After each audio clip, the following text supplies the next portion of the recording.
it freaking scares me to grow a fetus inside of me and walk around with that thing all the time.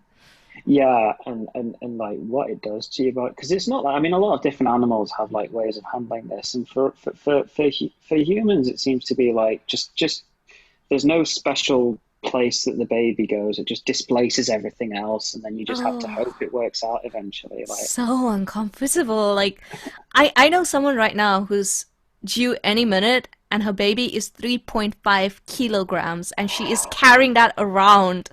My God. yeah, I no, just, I'm sorry, that just terrifies me. I mean, holler to all the mamas out there, but I don't know if that's for me. exactly. Like, it's a big ask, right? It's a big ask. I always tell my husband, I'm like, I wish you could do this. Like, I wish you could carry the baby and, just like tag me out of this. Yeah, different story. So, right now, what would you think your relationship with sex is?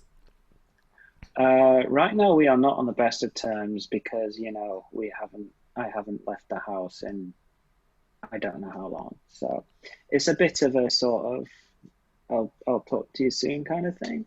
Um, Okay, let's not but say right now, right now. Let's say in this era of time. Do you think your relationship with sex has gotten healthier?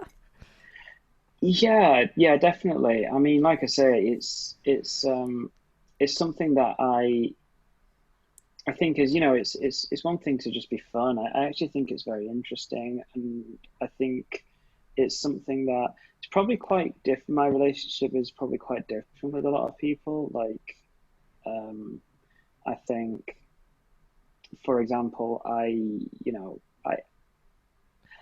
one of the things I think we've spoken about previously was like the idea of I think you can have a huge amount of intimacy from someone who you only ever sleep with once and maybe never speak to again. And that can actually end up being, one of the most intimate experiences you have.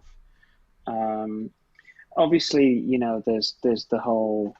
Um, I think queer people in general are a lot more open about talking about sex, willing to explore things differently, a lot more different things, and just have conversations with each other about it. With my friends, it's one of the main things we talk about is basically that drama and Drag Race, and so yeah, it's something that I do talk about a lot more, and I like just finding out about what does it for different people and why that might be. I think it's quite interesting, and yes, I like sort of exploring it in different ways. So it's definitely a lot healthier and a lot more comfortable talking about it in the right situations. Obviously, there's some people I'm just like, no, this is weird. We're not going to have this conversation. But Yeah.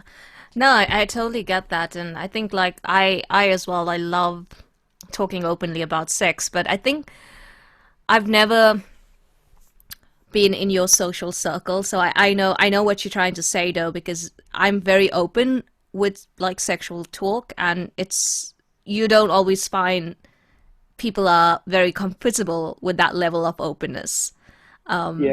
yeah, even And just like saying we had sex is like, everyone has to use a euphemism for it. It's like, okay, like get over it. Everyone does it.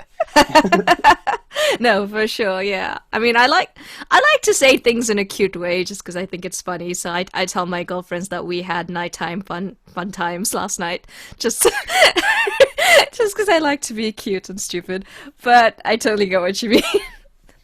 We had sex last. It just sounds boring. I like to say it in a more fun way.